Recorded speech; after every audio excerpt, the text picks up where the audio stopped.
Hello everyone, ICT virtual classes में मैं योगेश केमनी आपका स्वागत करता हूं। तो जैसा कि आप जानते हैं, हम लोग पढ़ रहे थे मोशन अंडर ग्रेविटी एंड हमने फिर कल की क्लास में वेट और मास के बीच का डिफरेंस भी चेक कर लिया था। क्या होता है भार, क्या होता है द्रव्यमान, इसके बारे में हमने बात कर ली थी। तो आज हम आगे बात करते हैं और बात करते हैं थ्रस्ट क्या होता है, प्रणोद क्या होता है। तो थ्रस्ट एक फोर्स होता है, थ्रस्ट यानी कि प्रणोद, प्रणोद यानी कि एक बल जो हमेशा क्या करता है, किसी वस्तु पर, जब हम किसी वस्तु को प्रणोद लगाने की बात करें तो किसी वस्तु पर परपेंडिकुलर जो फोर्स लगता है, जो लंबवत बल लगता है, जो आप कह सकते हो एक बल जो किसी वस्तु के लंबवत लगे, उसको हम प्रणोद कहते हैं। यानी कि perpendicular force acting on a body is known as thrust. Perpendicular force acting on a body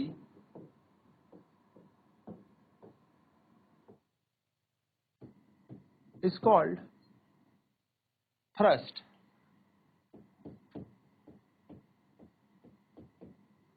वह बल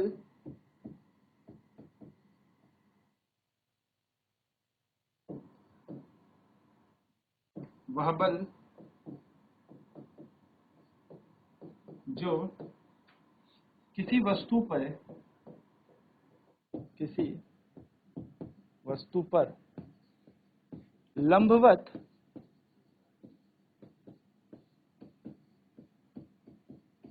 लगता है उसे प्रणोद कहते हैं।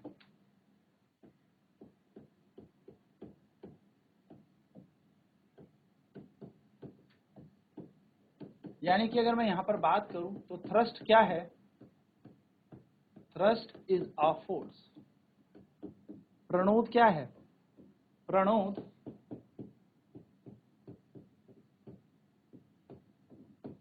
एक बल है।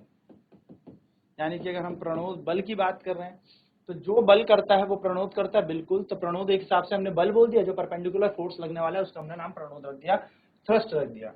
तो SI unit of thrust is Newton.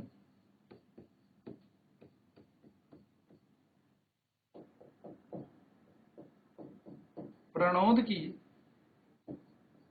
SI इकाई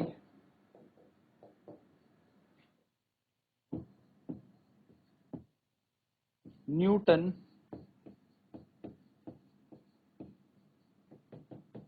होती है। तो प्रणोद की एसआई इकाई न्यूटन होती है। नेक्स्ट नोट, ये क्वेश्चन कई बार पेपर में बन जाता है, हम कंफ्यूज रहते हैं। CGS unit of thrust is dyne. प्रणोद की एसआई इकाई डाइन होती है। ठीक है, तो एक न्यूटन में कितने डाइन होते हैं आप सभी को पता है, 10 की घात 5 डाइन होते हैं।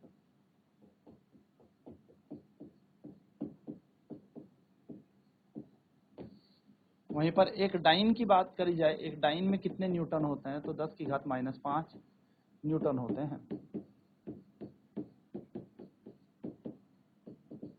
जो बात आपको ध्यान में रखनी है, बड़ी इंपॉर्टेंट बात है। ठीक है, सो जो बल परपेंडिकुलर लगे, जो फोर्स परपेंडिकुलर लगे, वो क्या कहलाएगा, वही हमारा थ्रस्ट कहलाएगा।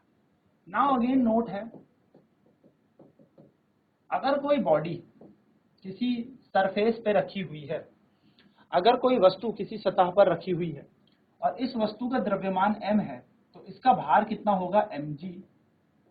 तो जैसा कि आप जानते हैं, वेट यहाँ पर क्या है, एक फोर्स है। वेट यहाँ पे ग्रेविटेशनल फोर्स है, गुरुत्वाकर्षण बल है। और साथ ही साथ अगर हम बात करें वेट लग कैसे रहा है, परपेंडिकुलर, तो वेट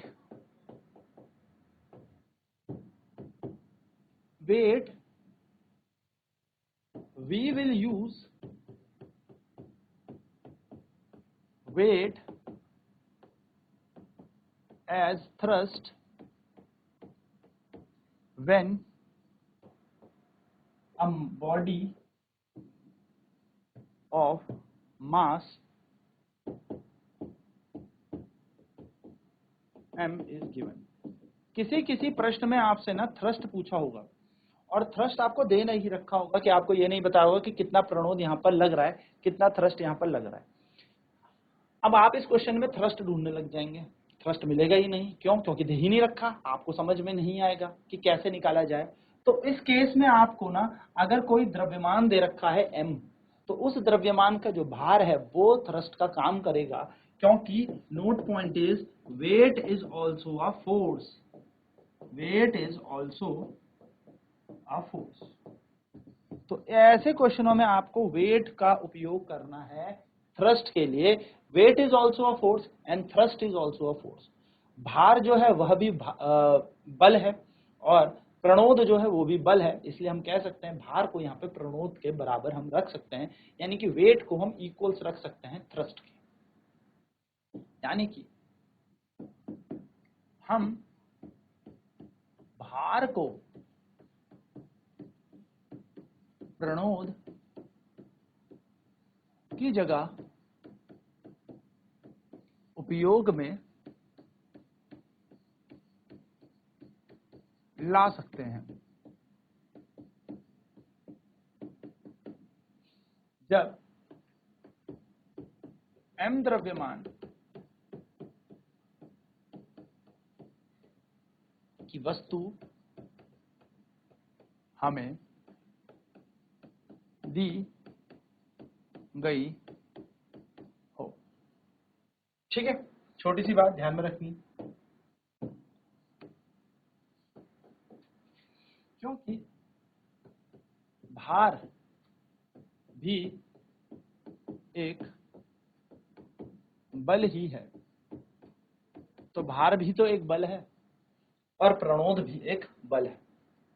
ठीक है, चलिए फटाफट से नोट करते हैं। अब हम कॉन्सेप्ट बढ़ेंगे प्रेशर की तरफ, दबाव की तरफ। सो हमने यहाँ पर क्या देखा, थ्रस्ट के बारे में जानना है, प्रणोद के बारे में जानना है। प्रणोद अगर भार है तो हम इसको कई बार एफ भी बोल सकते हैं, किसी किसी की चार्ट बुक्स में से टी भी लिखा रहता है, हालांकि हम टी को बहुत कम ही उपयोग में करेंगे, एफ हम यहाँ पर यूज करेंगे।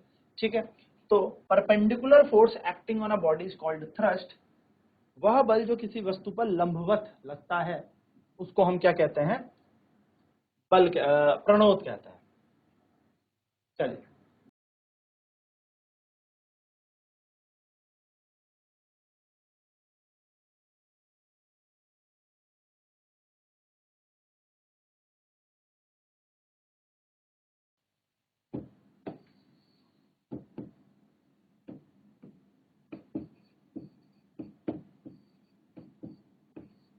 लंबवत लगता है। ठीक है, चलिए फटाफट नोट करेंगे। सो प्रणोद क्या होगा, थ्रस्ट एक फोर्स है, प्रणोद एक प्रकार का बल है। SI unit of thrust is newton, प्रणोद की एसआई इकाई न्यूटन होती है। CGS unit of thrust is dyne, यानी कि प्रणोद की एसआई इकाई डाइन होती है। सीजियस इकाई है, एसआई की जगह यहाँ पे सीजियस लिखेंगे, सीजियस इकाई डाइन होती है। एक न्यूटन में 10 की घात 5 डाइन होते हैं, तो एक डाइन में 10 की घात -5 न्यूटन होंगे। ठीक है, ये बात ध्यान में रखनी है आपको। छोटी नोट ये है कि अगर आपको वेट पता हो, किसी वस्तु का वजन भार पता हो, तो W बराबर mg आपका एक्टिंग डाउनवर्ड नीचे की ओर लगेगा, और ये जो भार नीचे की ओर लग रहा है यही आपका इस टाइम प्रणोद का काम करेगा, यानी कि थ्रस्ट का काम करेगा। तो थ्रस्ट बेसिकली क्या हो गया, थ्रस्ट बेसिकली एक तरीके से वेट भी है, तो वेट को भी हम थ्रस्ट के रूप में यूज कर सकते हैं, यानी कि हम भार को भी थ्रस्ट ले सकते हैं, यानी कि भार को भी प्रणोद की तरह हम कंसिडर कर सकते हैं। ठीक है, तो हम भार को ही प्रणोद की जगह उपयोग में ला सकते हैं यदि m द्रव्यमान की वस्तु दे रखी हो। और कीप इन माइंड, वेट जो होता है, जो भार होता है, उसका सूत्र क्या है, मास इनटू ग्रेविटी। यानी कि जो भार है, भार का जो सूत्र होता है वो होता है द्रव्यमान गुणा गुरुत्वीय त्वरण, यानी कि W इक्वल्स टू mg। ये हमारा वेट का फॉर्मूला।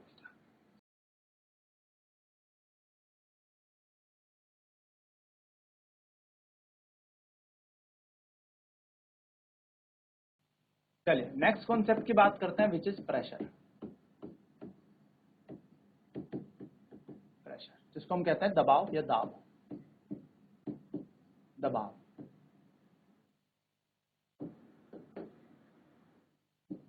दबाव, ठीक है।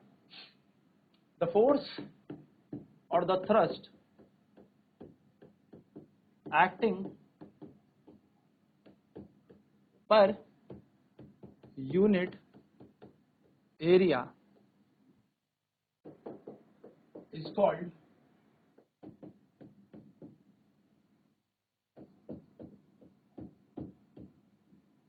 प्रेशर। यानी कि एकांक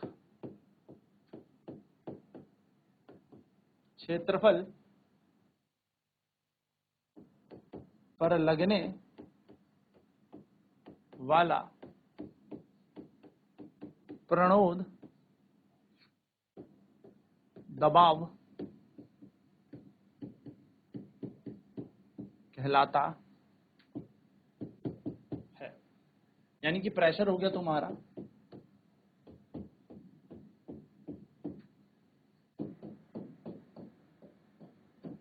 थ्रस्ट अपॉन एरिया, यानी कि दाब हो जाता है प्रणोद बटा क्षेत्रफल। तो मैं बात करूं P इज इक्वल्स टू, तो भैया प्रणोद है तो एक हिसाब से बल ही, फोर्स पर यूनिट एरिया हम यहां पर कह देते हैं। अगर हम यूनिट ऑफ प्रेशर की बात करें तो वो बन जाएगी, यूनिट ऑफ प्रेशर की हम बात करें यानी कि दाब की इकाई पर हम चर्चा करें तो हम कैसे लिखेंगे, हम फॉर्मूला लिखेंगे pressure is equals to force upon area. हमें पता है यूनिट ऑफ फोर्स,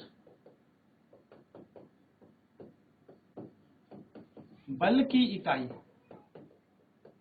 तो बल की इकाई कितनी होती है, न्यूटन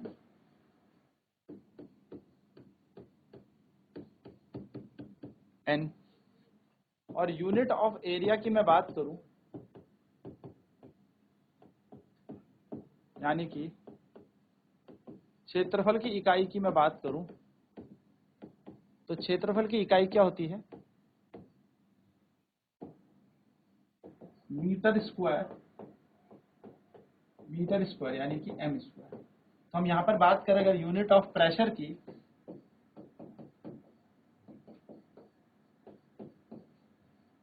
यानी कि दाब की इकाई, दबाव की इकाई की हम बात करें तो ये बन जाएगी आपके पास प्रेशर बराबर, बल की इकाई क्या है न्यूटन, क्षेत्रफल की इकाई क्या है मीटर का स्क्वायर, यानी कि बन जाएगी न्यूटन पर मीटर का स्क्वायर। देखिए जब ये मीटर की पावर 2 है ना, ऊपर जाएगी तो -2 हो जाएगी, तो न्यूटन पर मीटर स्क्वायर हो जाएगी। 1 न्यूटन पर मीटर स्क्वायर को ही हम पास्कल भी कहते हैं। इसको दर्शाने का तरीका होता है P और छोटा a, तो 1 न्यूटन पर मीटर स्क्वायर हमारा 1 पास्कल के समान है। तो अगर हमसे कोई पूछे SI यूनिट ऑफ प्रेशर,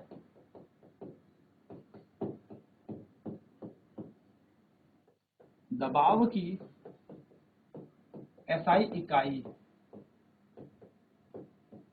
तो होती है पास्कल, दाब की SI इकाई पास्कल होती है। और पास्कल को दर्शाया कैसे जाता है, P और A से, P और A से। चलिए नोट करेंगे फटाफट से।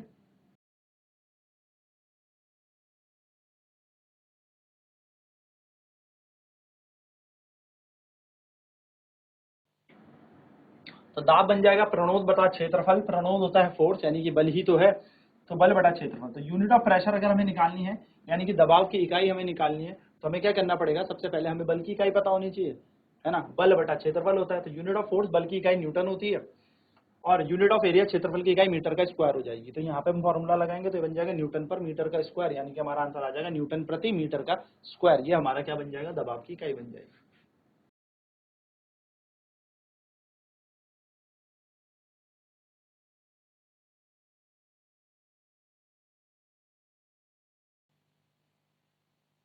तो बल की इकाई हमारे पास क्या होती है, तो बल की इकाई हमारे पास जैसे न्यूटन होती है और क्षेत्रफल की इकाई हमारे पास क्या होती है, मीटर का स्क्वायर होती है।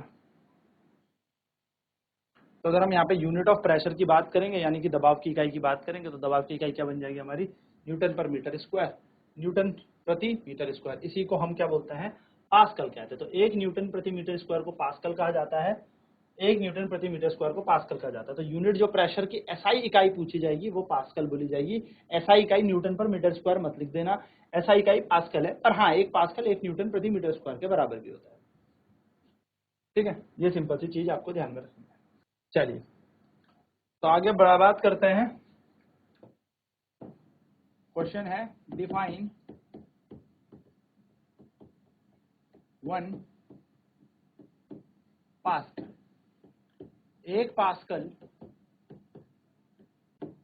को परिभाषित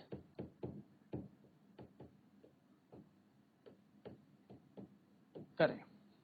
तो आप आंसर में लिखेंगे वी नो दैट हम जानते हैं pressure is equals to force upon area. दबाव बराबर है प्रणोद बटा क्षेत्रफल। सिंपल। तो अगर मैं आपसे कहूं इफ फोर्स की वैल्यू 1 न्यूटन हो यानी कि बल बराबर 1 न्यूटन हो और क्षेत्रफल 1 मीटर का स्क्वायर हो, then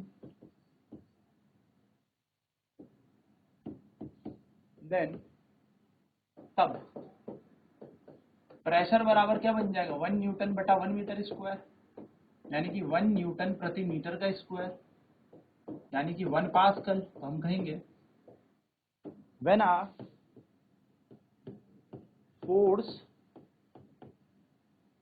of 1 Newton acting perpendicularly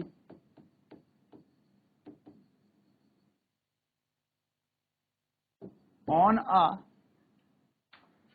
surface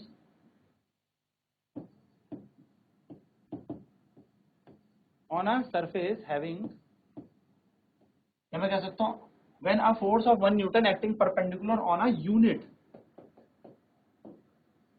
area of surface, then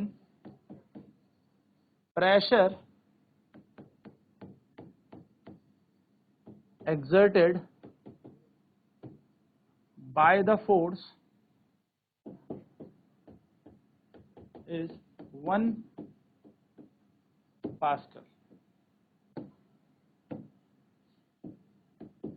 जब 1 न्यूटन का बल किसी सतह, किसी एकांक क्षेत्रफल के लंबवत लगे तो बल द्वारा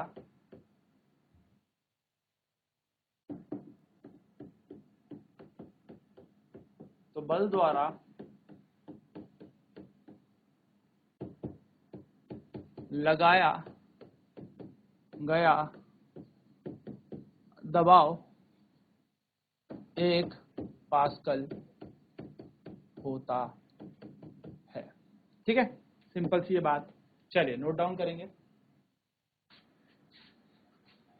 सो 1 पास्कल आपको याद रखना है कि 1 न्यूटन का बल लंबवत लगे किसी एकांक सतह पर, एकांक क्षेत्रफल पर, तो 1 पास्कल वह दबाव कहलाएगा। अब नेक्स्ट क्लास में हम इसकी न्यूमेरिकल करेंगे। इस पे हम सारे के सारे जितने भी न्यूमेरिकल बनते हैं, जैसे टाइप के बनते हैं, वो मैं आपको कराऊंगा। तो आज की क्लास में इतना ही। आईसीटी वर्चुअल क्लासेज में जुड़ने के लिए धन्यवाद। आपका दिन शुभ हो।